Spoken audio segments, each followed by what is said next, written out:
toutes ces lois-là avec les gaz culminent avec la loi des gaz parfaits, qui est la loi que vous allez utiliser davantage dans cette unité. La loi des gaz parfaits va combiner tout ce qu'on a vu avant, pression, température, volume et nombre de moles. Okay? On va tout avoir ça. Donc, déjà là, on avait la loi générale des gaz qui prenait en compte la pression, le volume et la température. Récemment, on a vu que la loi d'Avogadro comprend le volume et le nombre de moles.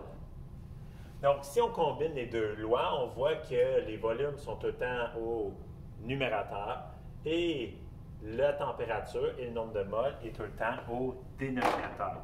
Donc, on aurait une grosse formule qui serait la suivante. Pression 1, volume 1, nombre de moles 1, température 1 est égal à pression 2, volume 2, nombre de moles 2, température 2. Et là, ça comprend toutes les variables qui peuvent influencer les gaz. Mais, ce serait encore plus pratique si on pouvait simplifier ça. Qu'est-ce que je veux dire par simplifier? Bien, si on a toutes les variables qui peuvent influencer les gaz, ça veut dire que si je fais le produit et ensuite le quotient, donc si je calcule ça ici et que je calcule ça ici, ça va tout le temps donner une constante. Donc, j'ai juste besoin de trouver c'est quoi cette constante-là, puis ensuite, on va être capable d'enlever une portion de notre égalité. Je vais savoir que ces quatre choses-là, mis ensemble, va toujours égaler cette constante-là. Cette constante-là, on va la calculer. Elle s'appelle la constante universelle des gaz.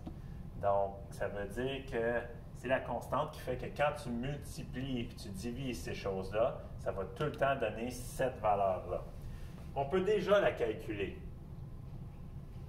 Comment la calculer? Bon, bien, R est égal à une pression fois un volume. Fait qu'on va regarder une mole à TPM. Donc, une mole à TPM, la pression, c'est 101,3 kPa. Le volume à TPM de 1 mole, ben on le connaît, le volume molaire, on a déjà vu que c'était 22,4. 22,4 litres pour une mole. Là, on est en train de calculer pour une mole. Puis la température à TPM, c'est 0 degrés Celsius, donc 273,15 Kelvin. Et là, on trouverait que R est égal à 8,314 kilopascal fois litre divisé par mol Kelvin. Donc, vous l'avez décrit ici, c'est quoi les unités, là? Donc, 8,314, même vous pouvez ajouter le 4 ici pour plus de précision, kilopascal fois litre, donc on met un point entre les deux, divisé par mol fois Kelvin. Donc, c'est beaucoup d'unités, mais c'est important. Okay? Donc, cette formule-là est vraiment puissante. Si je la réarrange, si je réarrange ça ici, donc disons que je renvoie R de l'autre côté, il va être divisé ici. Puis là, je peux ramener tout ça ici. Donc, ça va donner PV est égal à nRT. Donc, PV est égal à nRT, c'est la formule la plus importante pour l'unité des gaz. Okay? Tout le monde connaît le PV est égal à nRT. Même qu'il y a des mimes qui parlent justement, ah ben son copain ne connaît pas PV est égal à nRT. Okay? Donc, tout le monde connaît PV est égal à nRT parce que c'est vraiment utile pour les gaz. Juste vous donner un exemple. Combien a-t-on de moles d'hélium à TAPN dans un ballon de 2 litres? Donc, ici, on cherche le nombre de moles. TAPN, ça nous donne deux choses. Ça nous donne la température, 298,15 Kelvin, donc 25 degrés Celsius. Et ça nous donne la pression. Dans un ballon de 2 litres, on a notre volume. Donc, je vais utiliser PV est égal à nRT et je vais isoler N. Si j'isole N, je dois envoyer RT de l'autre côté. Donc, ça donne N est égal à PV sur RT.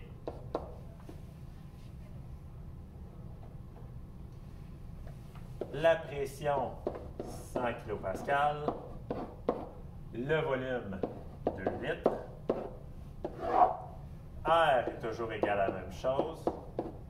Kilopascal, litre par mol Kelvin. Donc, n'oubliez pas que R, vous l'avez tout le temps. Okay? C'est une constante. Elle va être même sur la feuille de formule. Okay? Ensuite, la température, 298,15 Kelvin.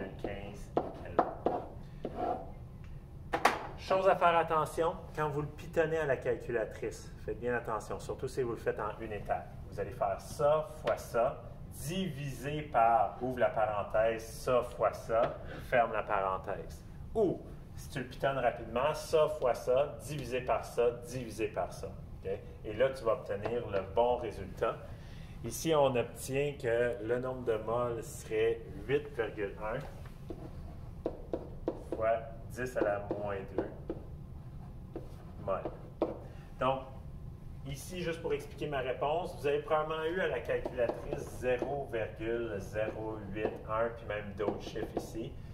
Donc ici, j'ai juste exprimé ça en notation scientifique, mais cette valeur-là, elle aurait été correcte en autant que tu l'arrondis à deux chiffres significatifs à cause de notre 2 litres ici qui avait deux chiffres significatifs. La beauté de cette formule-là, c'est que ça s'applique pour n'importe quel gaz. Comme ici, il disait que c'était l'hélium.